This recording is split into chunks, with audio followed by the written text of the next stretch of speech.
রব্বুল আলামিন বলবেন মালাকুল মাউত কেঁদো না, এটাই দুনিয়ার বিধান, আমি আল্লাহর দেয়া বিধান, এটাই জন্মালেই মরতে হয়। যাও, জান্নাত জাহান্নামের মাঝখানে একটা জায়গা আছে, জায়গাটার নাম হলো আরাফ।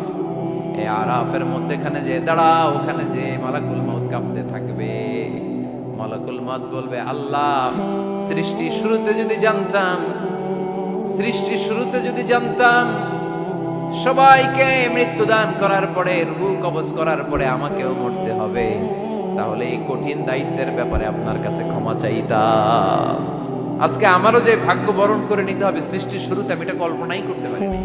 আল্লাহ বলবেন, নো টক, মুত ইয়া মালাকাল মাউত, মর, মরে যা, মুত, মরে যাও।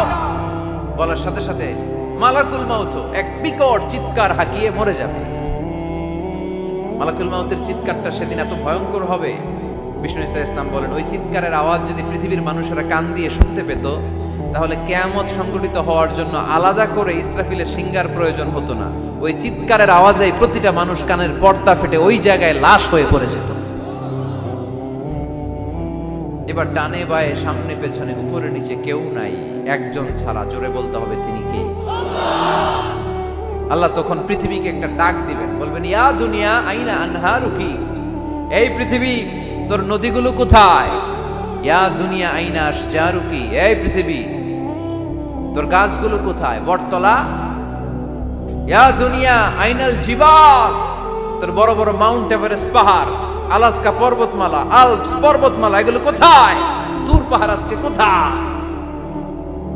ইয়া দুনিয়া আইনাল মুলুক, রাজা বাদশারা কোথায়, যারা ক্ষমতার দাপটে পা জমিনে ফেলতে চাইতো না?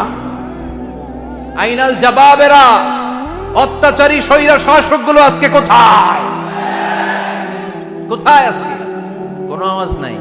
আল্লাহ তখন হুঙ্কার দিয়ে বলবেন, লিমানিল মুলকুল ইয়াউম, who belongs the kingdom today. আল্লাহ চিৎকার দিয়ে বলবেন, আজকে ক্ষমতা কার?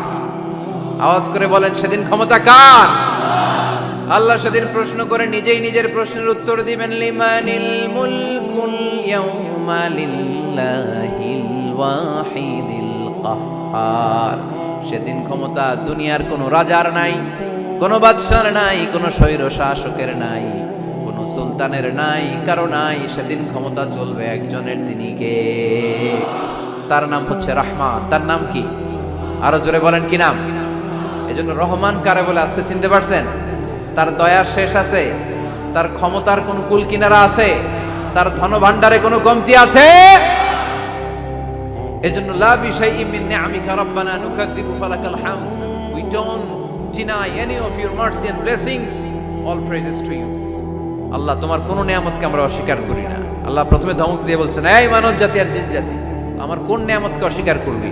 আমরা বলি কোনটাই অস্বীকার করি না। সকল প্রশংসার মালিক একজন, তিনি কে? আল্লাহর প্রশংসা জীবনের সব জায়গায় করতে রাজি আছেন? সবাই রাজি আছেন? কে কে রাজি? হাত তুলে আল্লাহরে দেখান। কুল্লু মান আলাইহা ফান ওয়া ইয়াবকা ওয়াজহু রাব্বিকা যুল জালালি ওয়াল ইকরাম। পড়েন, কুল্লু মান আলাইহা ফান ওয়া ইয়াবকা ওয়াজহু রাব্বিকা যুল জালালি ওয়াল ইকরাম ফাবিআইয়ি আলাই রাব্বিকুমা তুকাযযিবান। পড়েন সুবহানাল্লাহ। আল্লাহ বললেন, মহাবিশ্বে যা দেখতে পাও সব শেষ হয়ে যাবে, যা দেখা যায় সব ধ্বংস হয়ে যাবে একজন সত্তা ছাড়া। চিল্লায়া বলেন, তিনি কে? আমরা চিরকাল থাকার জন্য পৃথিবীতে আসছি না? কে কে আজীবন বাঁচবেন? হাত তোলেন তো। বাঁচবো কেউ? আমরা কেউ বাঁচবে? বেঁচে থাকবে একজন সত্তা, তিনি কে? তিনি অব্যয়, তিনি অক্ষয়, তার লয় নাই, তার কোনো ক্ষয় নাই, তিনি সদা জাগ্রত, সদা সজাগ, তিনি হচ্ছেন আল্লাহ রাব্বুল ইজ্জত। চিল্লায় কোন ঠিক কিনা? সবাই বলে যাবো আমরা, সবাই, কেউ থাকে না। এই পৃথিবী থাকার জায়গা নয়।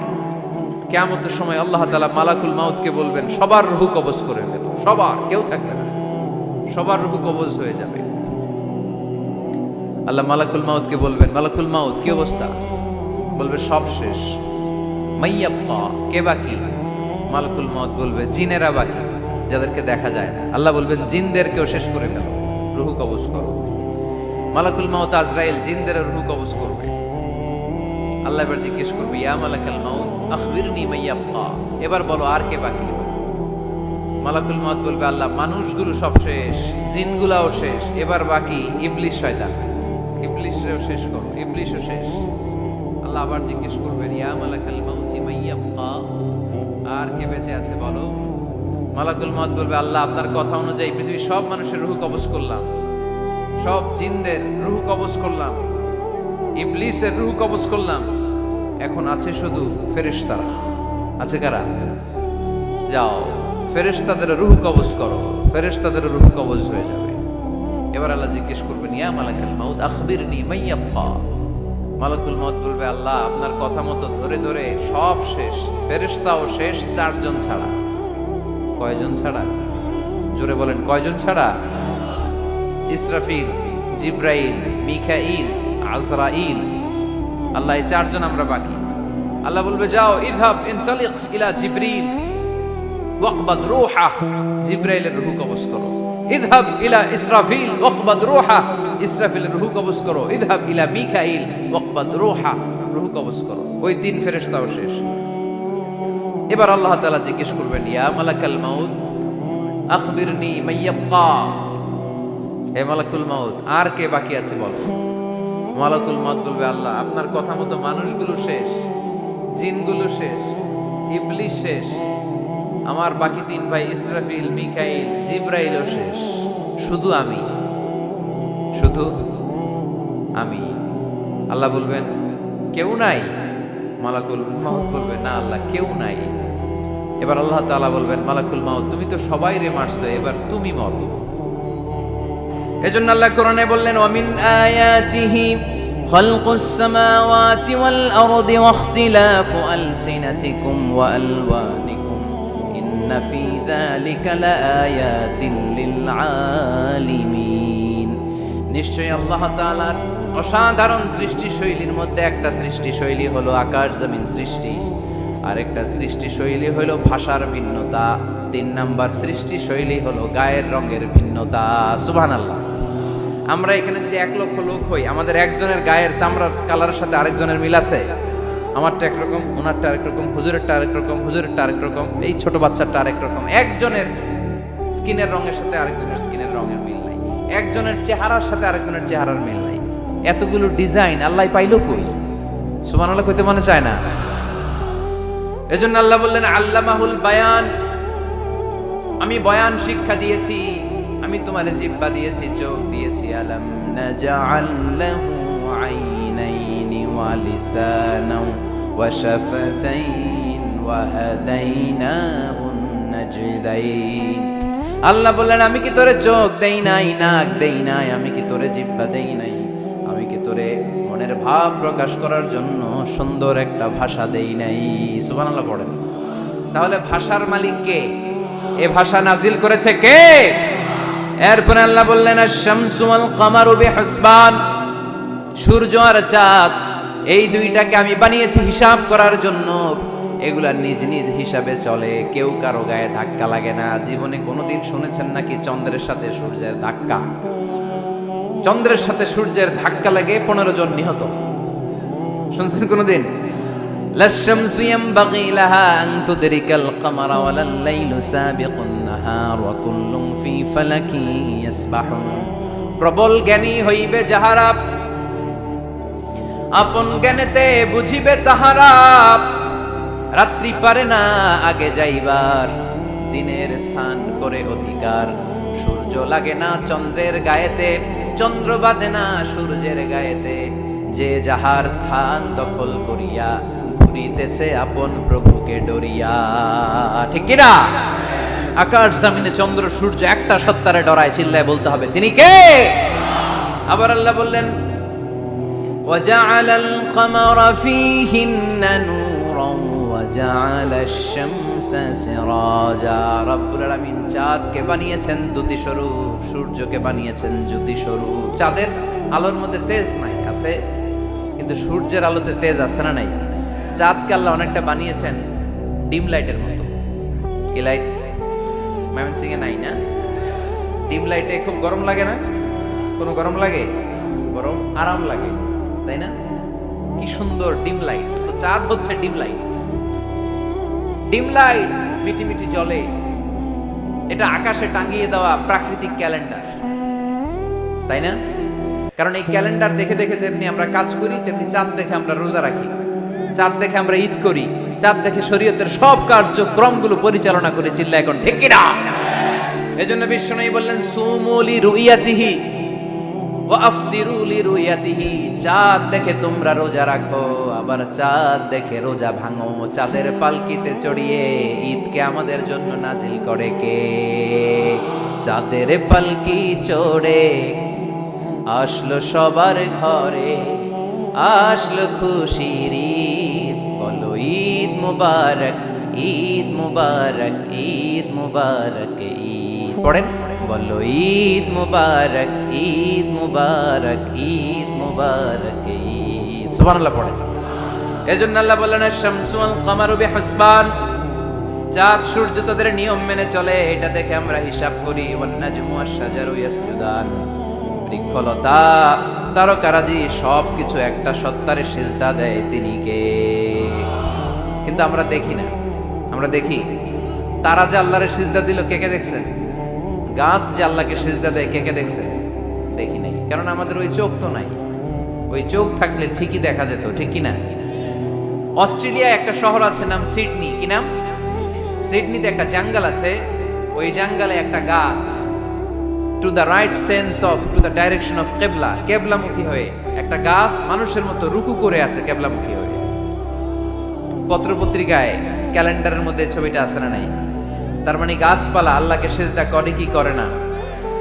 পাখিগুলো আল্লাহর জিকির করে কি করে না? নদীগুলো আল্লাহর তাসবিহ পড়ে কি পড়ে না? ওয়া ইম মিন শাইইন ইল্লা ইউসাব্বিহু বিহামদিহি ওয়ালাকিন লা তাফকাহুনা তাসবিহাহুম, আল্লাহ বললেন গোটা দুনিয়ায় যা তোমরা দেখতে পাও সবকিছু জিকির করে একজনের, তিনি কে? ওয়ালাকিন লা তাফকাহুনা তাসবিহাহুম, কিন্তু এই তাসবির ভাষা তোমরা বোঝো না। প্রত্যেকটা প্রাণীর জিকিরের আলাদা ভাষা আছে না নাই? পাখিরা যায় উড়ে যায় আকাশের ওই নীলিমায়, নদীরা যায় ছুটে যায় সাগরের ওই মোহনায়। পাখ পাখালি আর সাগর নদী, পাখ পাখালি আর সাগর নদী, কার গুণগান গায়? আল্লাহু আল্লাহ, আল্লাহু আল্লাহ, আল্লাহর গুণগান গায়। সবাই পড়েন আল্লাহু আল্লাহ, আল্লাহু আল্লাহ, আল্লাহর গুণগান গায়। চিল্লায় পড়েন আল্লাহু আকবার। তাহলে মহাবিশ্ব যা দেখা যায় সবগুলো জিকির করে একজনের, তিনি কে? সবকিছু সেজদা করে একজনকে, তিনি কে? এই সেজদার জন্য কিয়ামতের দিন আল্লাহ আমাদেরকে আদেশ দিবে, বলবেন সেজদা দে, সেজদা দিয়ে আমারে দেখা। আপনারা ওঠা বসা শুরু করলেন কেন? আসরের সালাত আমরা পড়বো না, 4টায় আজান হবে, তো এখনো তো আমার ঘড়িতে 10 মিনিট বাকি, উঠলেন কেন? হ্যাঁ, বিশৃঙ্খলায় খুব শ্রেষ্ঠ আপনারা। বসেন বসেন, পৌনে 4টায় না? আজকের এই প্রোগ্রামের জন্য 4টায় দেওয়া হবে, আমাকে বলা হবে। জি ইনশাআল্লাহ, আর 10 মিনিট বসেন। তো এজন্য কিয়ামতের দিন আল্লাহ তাআলা আমাদেরকে আদেশ করবেন সেজদা দাও। ইয়াউমা ইউকশাফু আন সাকি ওয়া ইউদআউনা ইলা সুজুদি ফালা ইস্তাতিউন, বলবে সেজদা দাও। আমরা যারা সেজদা দিয়েছি, আমরা আল্লাহু আকবার বলে সেজদা দিয়ে আল্লাহর দেখায় দেব, কত সুবহানাল্লাহ। কিন্তু দুনিয়ায় যারা সেজদা দেয় নাই, মসজিদে যায় নাই, সেজদাকারীদের সাথে আন্দোলনে শরীক হয় নাই, তাদের পিঠটারে লোহার পিঠের মতো বানিয়ে দিবে কে? তারা চাইলেও পিঠটারে বাঁকা করতে পারবে? এজন্য আল্লাহ বললেন ওয়ান নাজমু ওয়াশ-শাজারু ইয়াসজুদান, তারকারাজি বৃক্ষরাজি একজন সত্তারে সিজদা করে, তিনি কে? এরপর আল্লাহ নিয়ামতের বর্ণনা দিলেন, তোমাদেরকে আমি ফল ফলাদি দিয়েছি, তোমাদেরকে আমি মিঠা নদীর পানি দিয়েছি, লোনা পানি দিয়েছি, মারাজাল বাহরাইন ইয়ালতাকিয়ান বাইনাহুমা বারযাখুল লা ইয়াবগিয়ান, একদিকে লোনা পানি একদিকে মিঠা পানি বয়ে যায়, লা ইয়াবগিয়ান, মিশে না, মাঝখানে অদৃশ্য দেয়ালটা তৈরি করলো কে? এই দৃশ্য আপনারা দেখছেন? দেখেন নাই? কেউ দেখেন নাই? কোথায় দেখছেন? ভিডিওতে। বাংলাদেশের অনেক জায়গায় আছে লোনা পানি আর মিঠা পানি মিশানো, একটা কালো গোলা আর একটা একেবারে ক্রিস্টাল ক্লিয়ার। আমি মিশরে দেখেছি নীল নদের পানি আর লোহিত সাগরের পানি মিশানা, একটার পানি ঠান্ডা আর একটা গরম, একটা ডেনসিটি হাই আর একটা ডেনসিটি লো, একটা লবণ বেশি আর একটা লবণ নাই, তাই একটার সাথে আরেকটা মিশে না। এদিক দিয়ে পানির মতো জিনিস বয়ে যায়, একটা কালো ঘোলা আর একটা সাদা, মাঝখানে অদৃশ্য দেয়াল দিয়ে রেখেছে কে? আরো জোরে বলতে হবে তিনি কে? এরপর রাব্বুল আলামিন আমাদের বিবেকটাকে নাড়া দিয়ে আখিরাতের কথা স্মরণ করিয়ে দিয়ে বললেন,